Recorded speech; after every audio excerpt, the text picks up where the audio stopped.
He was unopposed in the Democratic primary for governor. Now he's officially the party's nominee. We'll discuss the general election with Rob Sand on this edition of Iowa Press. Funding for Iowa Press was provided by Friends, the Iowa PBS Foundation. The Bob and Doreen Sheppard family, proud supporters of educational programming seen only on Iowa PBS. Banking in Iowa goes beyond transactions. Banks work to help people and small businesses succeed.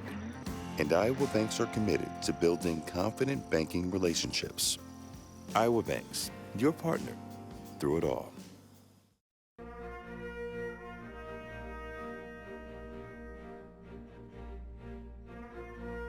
For decades, Iowa Press has brought you political leaders and newsmakers from across Iowa and beyond, celebrating more than 50 years on statewide Iowa PBS. This is the Friday, June 5th edition of Iowa Press. Here is Kay Henderson.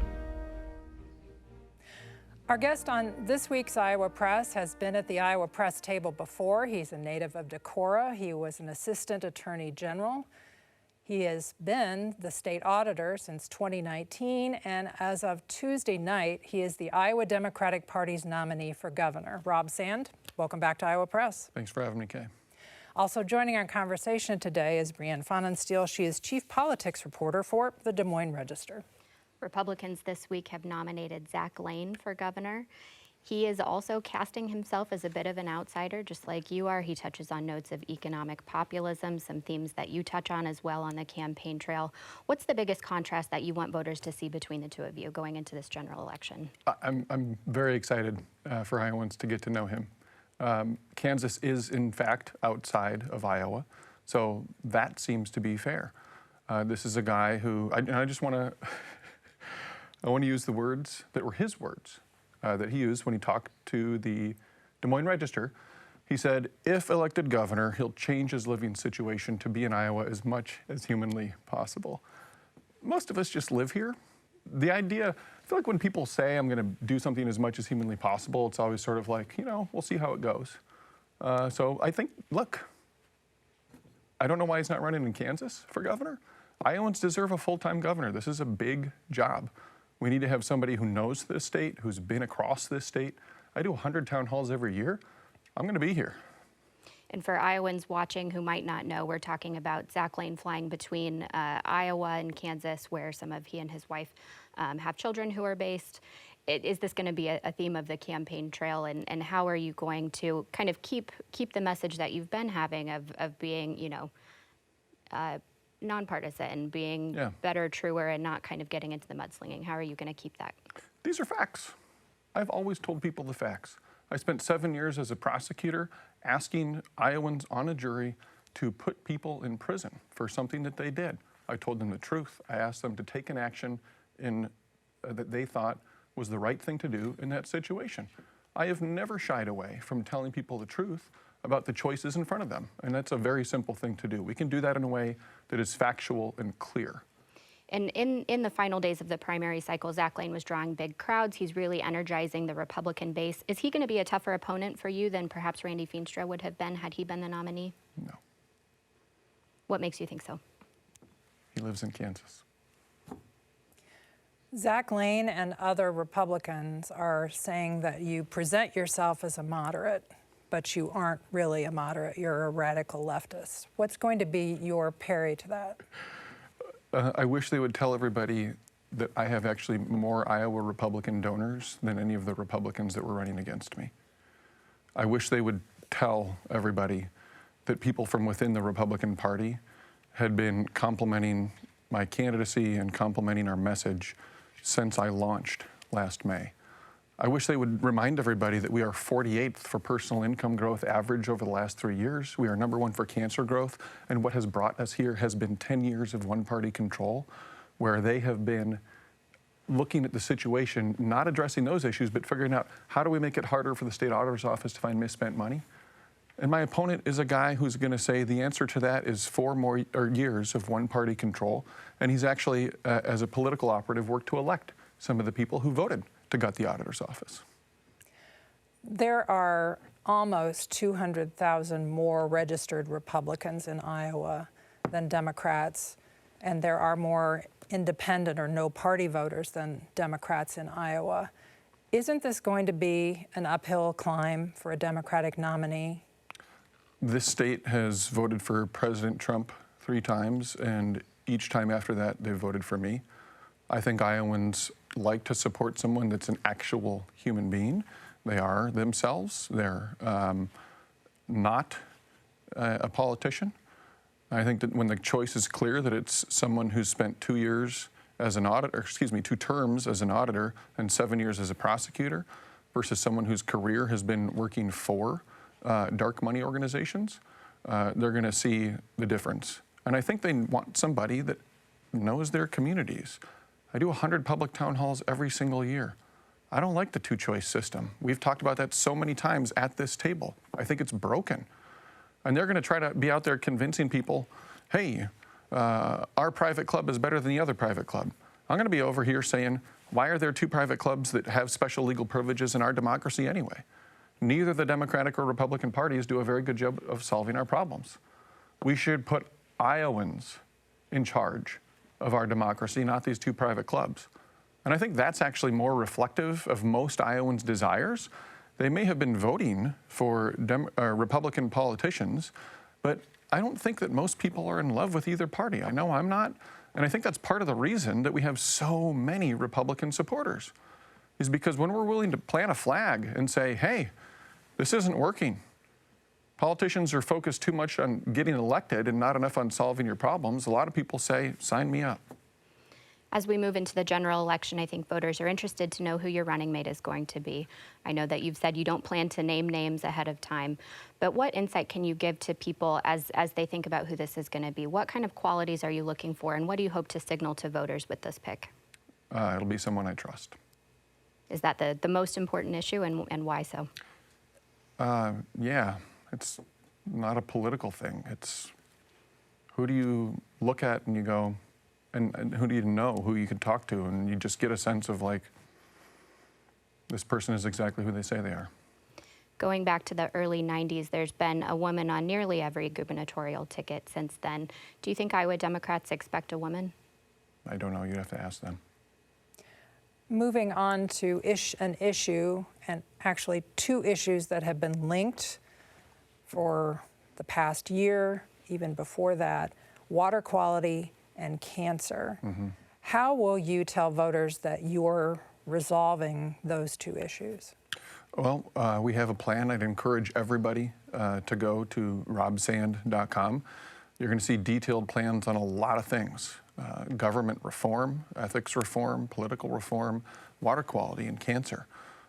We shouldn't be giving immunity to pesticide manufacturers. I think that's clear. But in addition to that, I've actually got a specific plan. I spent the better part of a year putting a lot of time into talking to people from across the political spectrum. And I bet I sat at this table and I said I wanted to be both achievable and effective.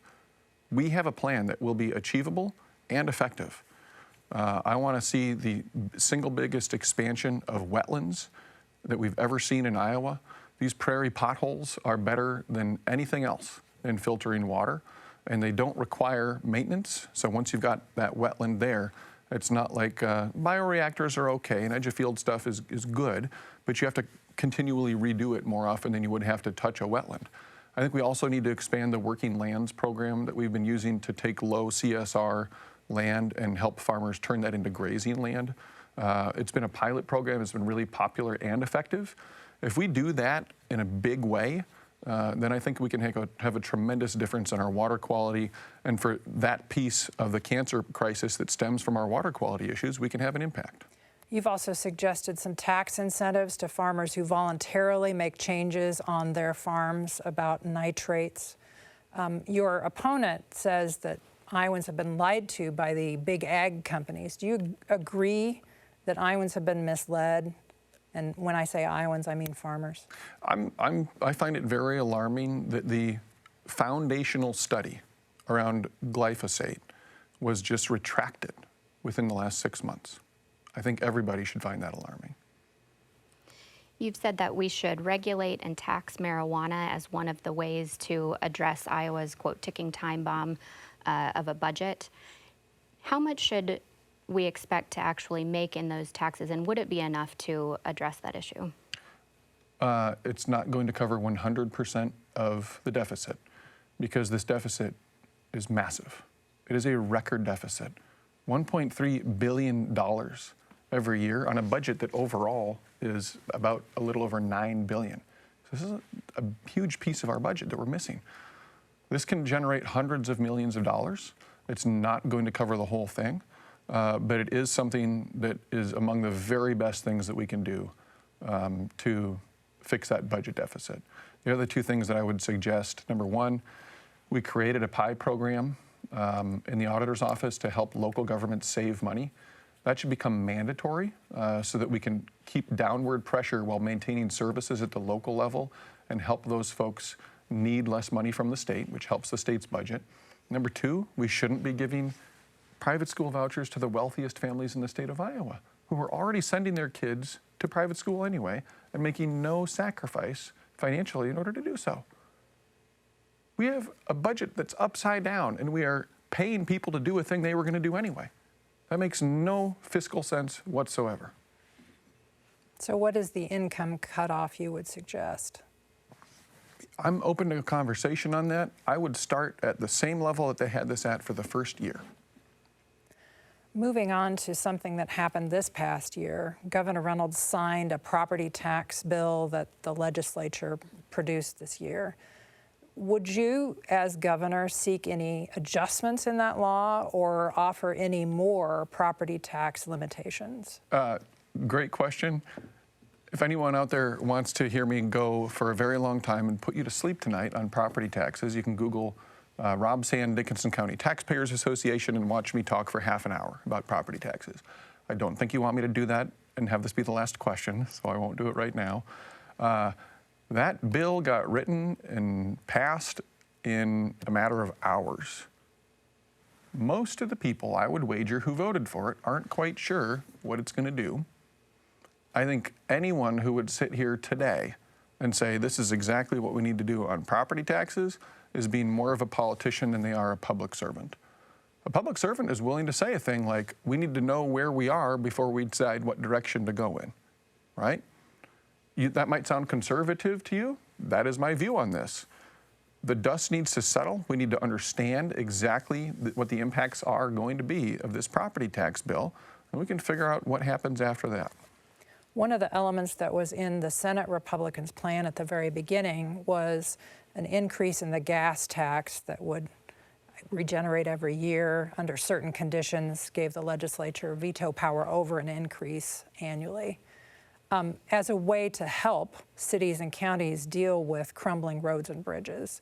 Is that something that you, as governor, would address the state of Iowa's transportation system through a gas tax? You know, we're looking at a situation right now where the price of gas has skyrocketed due to the war in Iran. I really hesitate to say that that's a move in the right direction in these circumstances. Eminent domain was another major issue going into the last legislative session. Nothing got passed on that particular issue.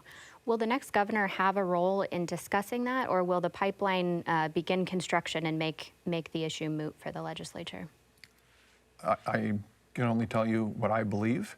I think that we should not be doing eminent domain for carbon capture pipelines. We need to be supportive of Iowa agriculture and ethanol. There are other ways to make sure that we are doing that. Everybody knows the expression, you don't put all your eggs in one basket. Well, if the only thing that we are doing to reduce the carbon intensity and the sustainability and improve the sustainability of ethanol is all of our eggs in that basket, what happens if those tax credits go away? There are people in both political parties who do not like those tax credits, and that pipeline is only pencils out because of those tax credits. Now, I want to be clear. Building it without eminent domain is a good idea. I'm not opposed to that. I think it is a good solution. But I also think that we need to be making sure we're thinking about other ways that we are doing this because that we are improving the sustainability of ethanol, because we shouldn't put all of our eggs in one basket. Do you support those tax credits for its construction? Federal question. I haven't thought about it. I would like to circle back to a question I should have asked when we were talking about water quality and the use of fertilizer. There are people in your party who say it's time for some state regulations in terms of how much nitrogen is applied to farmland. Do you agree with them? I think what we should be doing, like I said, is providing tax credits. If you go around the state right now, you will find people who have been signing up, farmers who have been signing up for conservation programs, and they get turned away. People have been on wait lists for years as a farmer wanting to do a better job with conservation. They're wanting to get this right. They know it has an impact. They're also trying to make a living. I don't think that we should be setting people against each other. I think what we should be doing is making sure that we are working together on this. One of the things you've been telling voters is that if you are elected, there will be divided government, that Republicans will retain control of the legislature, where Republicans have a supermajority right now in the House and a near supermajority in the Senate. Right. In 1998, when Tom Vilsack was elected governor, a Democrat, the Republican leaders in the legislature said, okay, he had one priority. We're going to do that one priority. And that one priority was reducing class sizes in the early elementary grades to improve student performance. What's the one priority that you think you could get through the legislature? I want government to work for ordinary people.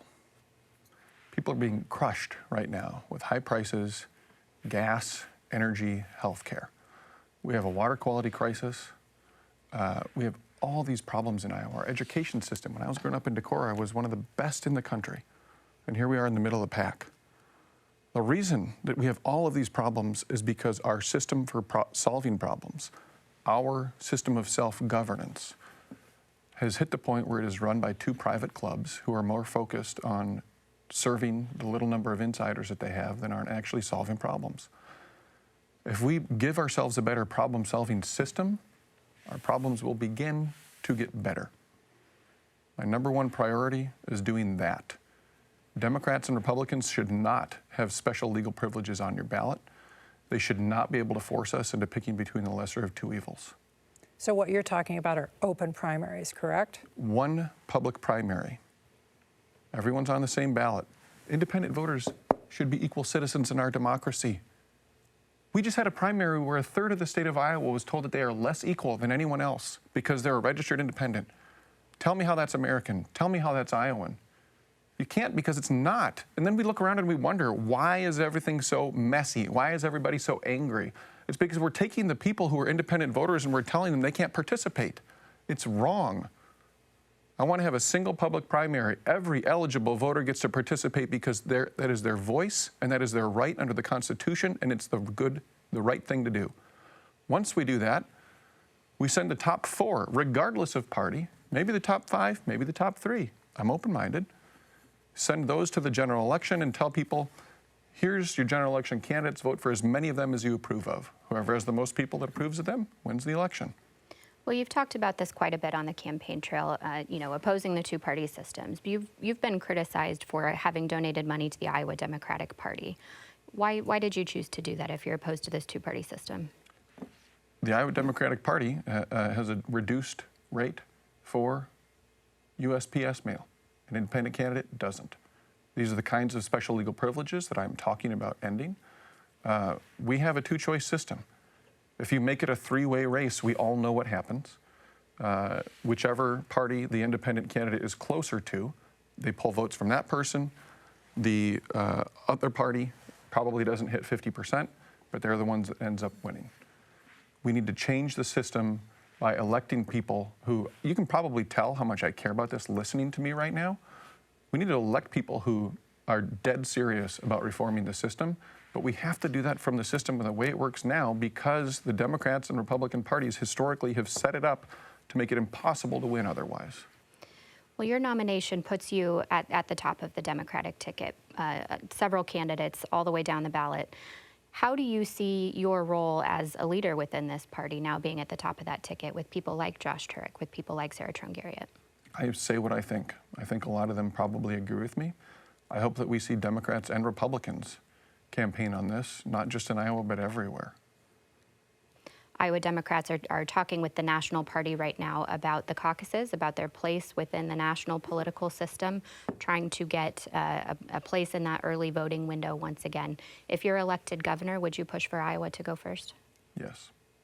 Would you push for them to go first regardless of what the DNC says? Yes. Why? Because it's in our law, and I care more about the law than I do about some private club.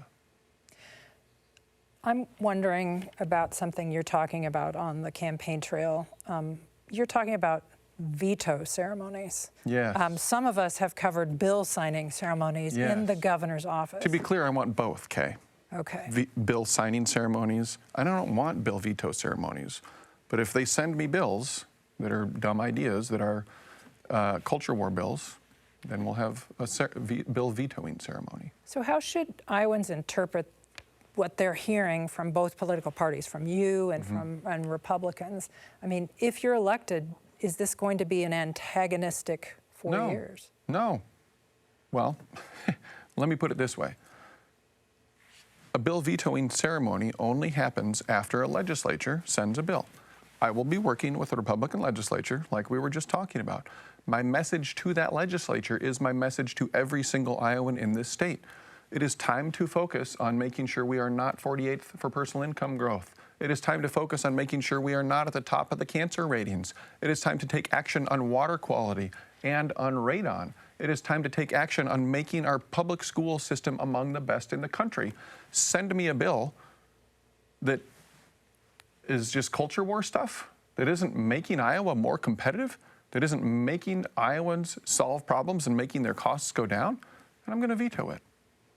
But you've seen what's happened in Wisconsin. Do you expect that here? I'm not exactly sure what you mean. I mean, I know they have divided government in Wisconsin. Correct. And they've limited the powers of the governor. Oh, well, too late for that, isn't it? They could do that in Wisconsin, I think, because they have two supermajorities. Is that, you're paying closer attention to it than I am. You must be. Yes, they have I'm not going to sign a bill to limit the powers of the governor, if that's what you're, and they'd have to have two supermajorities to get there, which I think would be tough to do. I'm guessing you're an advocate for Democrats to win Iowa's congressional races. I am. If that happens, Republicans nationally may put pressure on Republicans in Iowa to redraw the congressional district lines to make them more favorable for the 2028 election. What would be your response? I like our independent redistricting commission. I think we have one of the best ones in the country. We did it first and we did it best, and I would protect it, absolutely. And you're right that people are talking about that. I've seen posts online. There's a lot of national. I want to say something else about that. Because you see all these headlines about which party is going to win this redistricting war. I'd really like someone to write the story about who's going to lose. The answer is America. As a governor, how could you wield any of your influence in a state like Iowa with the system that we have to affect change at the national level? I hope that people see me run. I hope that people, Democrats and Republicans, who are sick of the two-choice system, see me run and see the kind of cross-partisan coalition that has come together.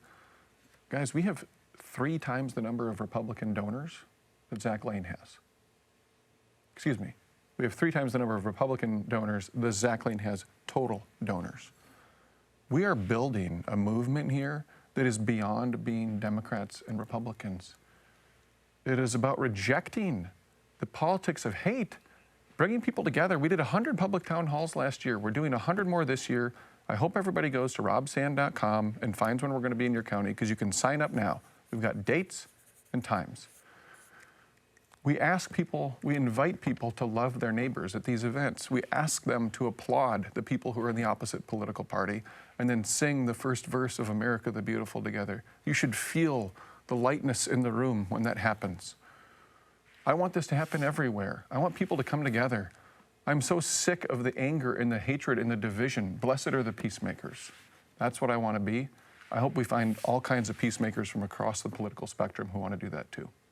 We have about 30 seconds left. You have issued a debate challenge to Zach Lane. What is it and why?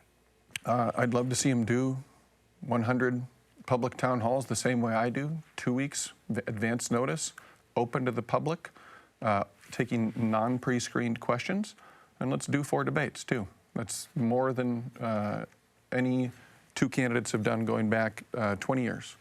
Why? Because I think Iowans deserve transparency and they deserve accountability. You've also proposed a law that would require public officials to have public events. Yes. Is that against the First Amendment? Don't think so. You want to argue about it? Let's pass the law and find out. Well, I'm finding out that we are out of time for this conversation today. Shoot. Rob Sand, thanks for joining us again at Iowa. Thanks for having me. You may watch other episodes of Iowa Press at iowapbs.org. And for your note, we have invited Zach Lane to join us here at the Iowa Press table. For everyone here at Iowa Press, thanks for watching today.